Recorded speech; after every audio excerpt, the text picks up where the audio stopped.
पिछले एपिसोड में हमने देखा था कि यांग जो था उसने अब ये डिसाइड कर लिया था कि उसको कैसे भी करके किन्नान को सजा दिलानी है। अगर सेक्ट उसको सजा नहीं देता है तो यांग खुद जाकर किन्नान की जान ले लेगा। लेकिन जब सारे लोग बताते हैं कि असल में गलती टाइटेन की ही थी और वो अपनी गलती की वजह से मारा गया, तो यहाँ पर यांग का मुंह बंद हो जाता है। लेकिन फिर भी वो चुप बैठने को तैयार नहीं था। वो अब ये कह देता है कि मैं जा रहा हूँ सुजाकू सेक्ट से मिलने के लिए, ताकि उनका अब आगे से साथ दूंगा और तुम लोगों को मैं परेशान करना तो बिल्कुल भी नहीं छोड़ूंगा, क्योंकि इतने साल तक काम करने के बाद भी तुम लोगों ने मुझे इंसाफ नहीं दिलाया और मेरे बेटे के हत्यारे को खुलेआम जिंदा छोड़ रहे हो। जिसके बाद यहाँ से ये एपिसोड शुरू होता है। तो इस एपिसोड की शुरुआत में किंगलोंग सेक के जो लॉर्ड थे वो यहाँ पर कह रहे थे कि देखो, आज के दिन मैं जो भी यहाँ से जाना चाहता है ना, उसको जाने की परमिशन दे रहा हूँ, उस पर कोई रोक टोक नहीं होगी। इसलिए जिसको भी ये सेक्ट छोड़कर जाना है वो जा सकता है। मुझे इस तरह के लोग मेरे सेक्ट में चाहिए ही नहीं।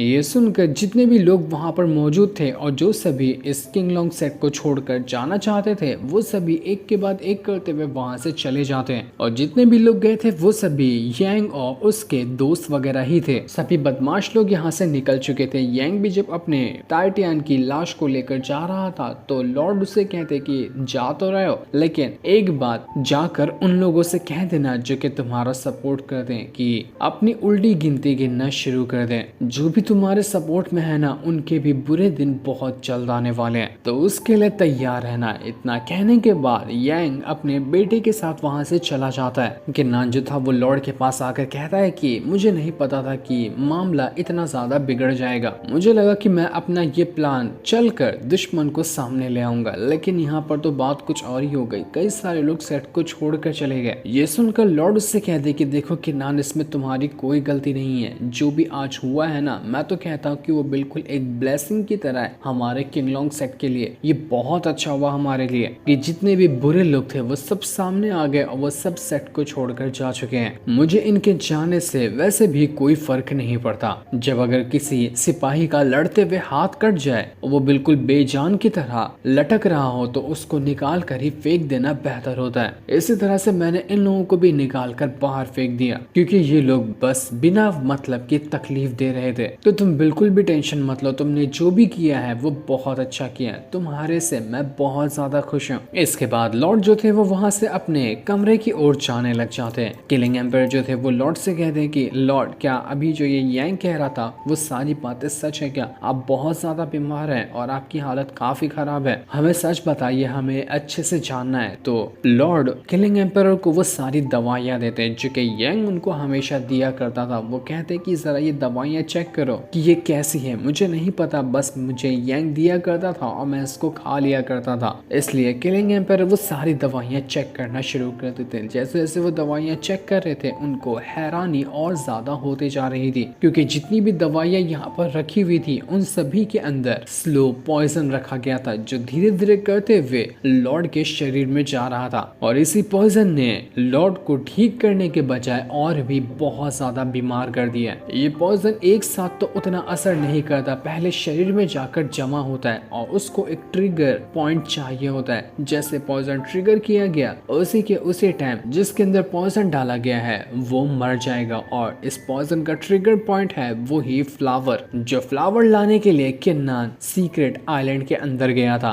और वो फ्लावर लाने के लिए भी यांग ने ही किन्नान को भेजा था। मतलब कि एक हिसाब से यांग किन्नान का इस्तेमाल कर रहा था। वो लॉर्ड को ही मारने का हथियार लाने के लिए किन्नान को अनजाने में ही भेज चुका था। मार्शल मास्टर भी एकदम हैरान रह जाते हैं कि आखिर ऐसा कैसे पॉसिबल है कि इतनी बड़ी साजिश चल रही थी और हमें इसके बारे में खबर तक नहीं हुई। वो तो अच्छा हुआ कि आज सबको सामने आ गया, वरना बहुत बड़ी मुसीबत हो जाती जिसके बारे में हम सोच भी नहीं सकते। इस बार का तो उन लोगों का प्लान फेल हो गया और वो लॉर्ड को नहीं मार पाए, लेकिन मुझे नहीं लगता कि वो इतनी आसानी से चुप बैठने वाले। वो लोग और भी प्लान बनाकर वापस आ सकते हैं, तो हमें इसके लिए पूरी तरह से तैयार रहना पड़ेगा। किलिंग एम्पायर कहते हैं कि लॉर्ड आप टेंशन मत लीजिए, मैं आपके लिए एक एंटीडोट वाली पिल बना दूंगा जिससे आपकी तबीयत में सुधार आने भी लग जाएगा और आप बिल्कुल ठीक हो जाओगे। लेकिन लॉर्ड जो थे वो किलिंग एम्पायर को अपना हाथ दिखाते हुए कहते कि देखो, यहाँ पर पॉइजन का असर पहले से ही थोड़ा थोड़ा कम हो रहा है, क्योंकि जिंदगी में पहली बार मुझे पॉइजन नहीं दिया गया बल्कि बहुत बार दिए गए। तो अब मेरे शरीर को उतनी आदत भी हो गई है कि थोड़े बहुत असर को तो ये खुद ही से एब्जॉर्ब कर जाती है। दूसरी तरफ हम बिलियन की जो वो एल्डर बुढ़िया थी उसको देखते हैं जो अपना कमरे में बैठी हुई थी। तब वहाँ पर फैंग आ जाता है जो एक और बंदे के साथ आया हुआ था। बुढ़िया उन दोनों को देखकर कहती है कि तुम दोनों यहाँ से अभी के लिए चले जाओ क्योंकि बिलियन यहाँ मौजूद नहीं है। जब वो यहाँ पर आ जाएगी ना तो मैं आप लोगों को बुला लूंगी तो उससे बात करने के लिए आ जाना। लेकिन वो दोनों तो जाने को तैयार नहीं थे। फैंग यहाँ पर उस बुढ़िया से कहता है कि आखिर तेरी हिम्मत कैसे हुई इस तरह से हमसे बात करने की, कब जाना है कब नहीं जाना है, कहाँ रहना है कहाँ नहीं रहना है, ये तू हमें मत सिखा, साफ साफ बता कि बिलियन कहाँ है वरना तुझे जिंदा नहीं छोड़ेंगे। आखिर वो घटिया औरत कहाँ जाकर छुप गई। तो बुढ़िया कहती है कि तुम्हें इज्जत से बात करना चाहिए बिलियन के बारे में, तुम उसके बारे में इस तरह से घटिया शब्द नहीं यूज कर सकते। जो सुनकर दूसरा वाला बंदा जिसका नाम शियाओ था वो यहाँ पर कहता है कि मेरे छोटे भाई फैंग ने तो यहाँ पर तुम्हारे ये शब्द बर्दाश्त कर लिए लेकिन मुझसे बर्दाश्त नहीं होगा कि एक नौकर जैसी बुढ़िया वो भी हमसे इस तरह से बात करे। जो मेरी बात पे हामी भरता है तो मैं उससे खुश रहता हूँ और जो नहीं भरता मैं उसकी जान ले लेता हूँ। ये शियाओ जो था असल में वो शियाओ फैमिली का यंग मास्टर होता है जो फैंग को बिल्कुल अपना छोटा भाई मानता है। साथ ही साथ शानडाओ लीग वाले जो हैं वो शियाओ की फैमिली के साथ रिलेशन और ज्यादा अच्छा करने के लिए इस शियाओ की शादी जबरदस्ती बिलियन से करवाना चाहते हैं। तो इसी वजह से शियाओ बिलियन से मिलने आया हुआ था। लेकिन जब बुढ़िया उसको बताती ही नहीं कि आखिर बिलियन कहाँ है तो शियाओ गुस्से में इतना जोर से गर्दन पकड़ लेता है बुढ़िया की कि बुढ़िया के मुंह से खून आने लग गया था। उसकी हालत एकदम ज्यादा खराब हो जाती है लेकिन तब भी ये शियाओ उसको छोड़ने को तैयार नहीं था।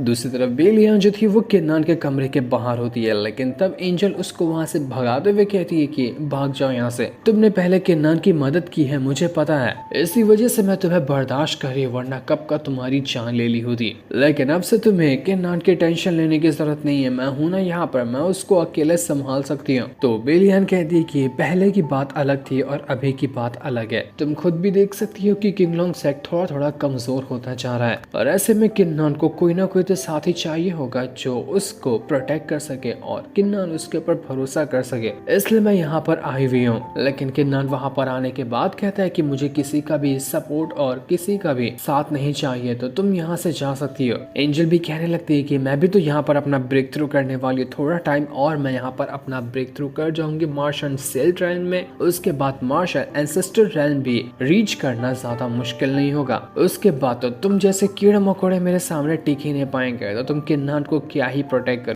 उसके बाद मैं अकेली काफी रहूंगी किन्नान को प्रोटेक्ट करने के लिए, तो तुम्हारी कोई जरूरत नहीं है। इसके बाद एंजल किन्नान को वहां से ले जाने लगती है कि मैं अपना ब्रेक थ्रू करने जा रही हूँ तो मुझे तुम्हारी मदद लगेगी तो चलो मेरे साथ। उन दोनों के वहां से जाने के बाद बिलियन जो थी वो वहां पर उदास खड़ी होती है और जो सामान वो किन्नान के लिए लेकर आई थी वो सभी सामान को लेकर वहां से जा रही होती है। लेकिन तब किन्नान उसके पास आकर कहता है कि मैं तुम्हारे शरीर पे ना बहुत ज्यादा चोटों के निशान देख पा रहा हूँ, जितना तुम्हारा शरीर ठीक नहीं है उससे ज्यादा तो चोटों के निशान है। क्या ये निशान तुम्हें तुम्हारे सेक्ट वालों ने दिए हैं? अगर दिया है तो ये बहुत गलत बात है। तुम्हें तुम्हारे सेक्ट वाले बिल्कुल एक नौकरों से भी बुरा बर्ताव ट्रीट करते हैं और तब भी तुम उनके कहने पर ही चलती हो और उनकी बातें वगैरह माना करती हो। मेरे ख्याल से तुम्हें ये नहीं करना चाहिए। तुम यहाँ पर एंजल को ही देख लो, वो कितना ज्यादा मेरे साथ खुश रहती है, उसको हर चीज की फैसिलिटी है, बिल्कुल जो चाहे वो अपनी मर्जी से कर दी है। किन्नान जब यहाँ पर एंजल की तारीफ कर रहा था तो एंजल बड़ी खुश होती कि अरे वाह किन्नान तो यहाँ पर मेरी तारीफ कर रहा है। लेकिन तब किन्नान आगे कहने लग जाता है कि ये एंजल आराम से तो रहती है लेकिन फ्री का खाना ठूसती है, वो भी 10 लोग का खाना एक साथ ठूस जाती है। रेंट फ्री मेरे साथ रहती है, भाड़ा तक नहीं देती, एकदम मस्त चिल और सुकून वाली इसकी जिंदगी है। पर तुम्हारी जिंदगी देखो कितनी तकलीफों से भरी है। तो तुम्हें ऐसी जगह चुननी चाहिए जहाँ पर तुम भी सुकून से रह सको और तुम्हारे साथ रहने वाले तुम्हें इतना बुरा ट्रीट ना करे। लेकिन ये सुनकर एंजल को गुस्सा आ जाता है कि तुम्हें क्या लगता है कि मैं बहुत सारा खाती हूँ, रेंट फ्री रहती हूँ? रुको अभी तुम्हें बताती हूँ। वो किन्नान को मारने के लिए उसके पीछे पड़ जाती है। दोनों यहाँ पर एक दूसरे के साथ पकड़म पकड़ाई खेलने लगे थे और दोनों को दूर खड़े बस बिलियन देखे जा रही थी, वो भी उदास मन से। वो सोच रही होती कि क्या किन्नान ने जो कहा वो सच था कि मुझे अब कोई अच्छी साइड चुन लेनी चाहिए कि मुझे किस तरफ जाना है। इतनी तकलीफों से मैं गुजर रही हूँ कि जिसके बारे में मैं बता भी नहीं सकती। इसके बाद हम रात का सीन देखते हैं हैं जहाँ पर एंजल जो थी वो किन्नान को उस जगह पर लेकर आती है जहाँ पर वो अपना कल्टीवेशन करते हुए ब्रेक थ्रू करने वाली है। वो जगह काफी ज्यादा कमाल की लग रही थी। किन्नान कहता है कि ये तो बड़ी मिस्टीरियस जगह लग रही है और यहाँ का स्पिरिचुअल ऑरा भी काफी स्ट्रॉन्ग है, तुम्हें ये जगह मिली कैसे, बहुत ही कमाल की जगह है। तो एंजल उसको एक और हैरान करने वाली बात बताती है कि तुम्हें पता है जब यहाँ पर ब्रेक थ्रू करो ना तो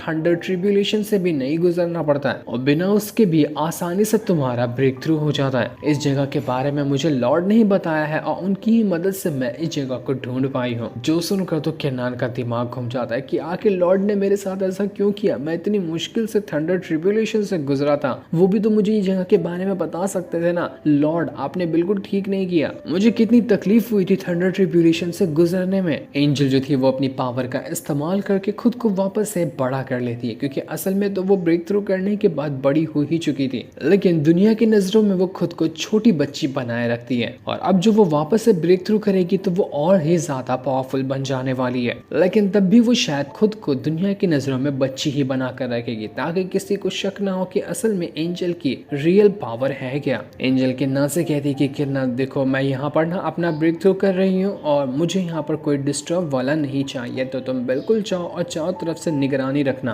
कि कोई भी यहाँ पर आकर मुझे डिस्टर्ब ना करे, मुझे सुकून से अपना ब्रेक थ्रू करना है। किन्नान भी सोच रहा था कि देखो इसने फिर से मुझे अपना नौकर बना लिया, कितना राज चलाती है मेरे ऊपर, उसकी कोई हद नहीं है, लेकिन अब मैं कर भी क्या सकता हूँ। तो बेचारा वहीं पे खड़े होकर अपनी स्वॉर्ड लिए बिल्कुल वॉचमैन की तरह खड़ा हो जाता है कि अब जो भी है मुझे उसको भगाना है और एंजल को प्रोटेक्ट करना है। किन्नान तो पहरेदारी पे यहाँ पर उतर आया था और एंजल बड़े आराम से अपना ब्रेक थ्रू करने में लगी हुई होती है। तो वहीं बिलियन जो थी वो एक दवा की बोतल लेकर वहां से अपना कमरे की ओर जा रही थी क्योंकि जब वो जा रही थी तो उसके जाने से पहले किन्नान ने उसको दवा की बोतल दे दी थी, जो दवा उसके शरीर पे जो चोटें लगी हैं उसको ठीक करने में काम आएगी। बिलियन की तकलीफ किन्नान को देखी नहीं गई थी तो उसने उसके लिए दवा भी दे दिया और वही दवा लेकर जब बिलियन अपना कमरे के अंदर आती है तो कमरे का हाल उसको बेहाल दिखाई देता है, मानो कि यहाँ पर कुछ न कुछ तो गड़बड़ हुई होगी। वो जब वहां से थोड़ी दूर आकर देखती है तो उसको वो बुढ़िया दिखाई देती है जो कि बुरी हालत में वहां पर पड़ी हुई थी। उसकी हालत इतनी खराब की मानो कुछ ही टाइम पे वो अपनी सांसें रोक लेगी और उसकी जान चली जाएगी। बिलियन जल्दी से बुढ़िया के पास आती है और उसको संभाल रही होती है कि आप ठीक तो है ना, क्या हुआ आपको, आपकी इतनी बुरी हालत किसने की, क्या ये वही फैंग ने किया है, अगर उसने किया है तो मैं उसको जिंदा नहीं छोड़ूंगी, आखिर वो मेरी गैर मौजूदगी में यहाँ पर आने के बाद आपके ऊपर हमला कैसे कर सकता है। तो बुढ़िया कहती है कि नहीं तुम वो सब छोड़ो, मुझे तुम्हें बताने के लिए बहुत ही इम्पोर्टेंट चीज है, मैं तो यहाँ पर कब का मर गई होती लेकिन मुझे ये चीज तुम्हें बतानी थी, इस वजह से मेरी सांसें अभी भी बाकी है। जो बात मैं कहने वाली हूँ ना इस पे जरा गौर करना। कुछ टाइम पहले जब मैं शांडाउ लीग के अंदर मौजूद थी तो मैंने वहां पर कुछ लोगों को बात करते हुए सुना, वो यही बात कर रहे थे कि तुम्हारी शादी जबरदस्ती शियाओ से करवा दी जाएगी ताकि उसकी शियाओ फैमिली के साथ शांडाउ लीग के रिलेशन और अच्छे से बढ़ सकें। लेकिन मैं तुमसे रिक्वेस्ट करना चाहती हूँ कि तुम इस चीज पे कभी भी हामी मत भरना। मैंने शियाओ को आज अपनी आंखों से पहली बार देखा और उसको देखते साथ ही समझ गई कि वो कितना घटिया इंसान है। मेरी जो ये हालत हुई है ये हालत भी किसी और ने नहीं बल्कि शियाओ ने ही की है, और अगर तुम्हारी उससे शादी हो जाती है ना तो वो तुम्हारी जिंदगी को नर्क से भी ज्यादा बदतर बना देगा। इसलिए मैं तुमसे कहना चाहती हूँ कि भाग जाओ यहाँ से, जितना हो सकता है ना उतना दूर शांडाउ लीग से चले जाओ और कभी भी लौट कर उनके पास मत जाना, वरना वो तुम्हारी जिंदगी पूरी तरह से बर्बाद कर देंगे। बेचारी बुढ़िया इतनी ही बात बिलियन को बताकर अपना दम तोड़ देती है, जो देखकर तो बिलियन के गुस्से का ठिकाना नहीं था। वो कमरे में ही फूट फूट कर रोने लग जाती कि आखिर मेरे साथ ये ऐसा क्यों हो रहा है। जो सीन दिखाते हैं ये एपिसोड यहीं पर एंड हो जाता है। Thanks for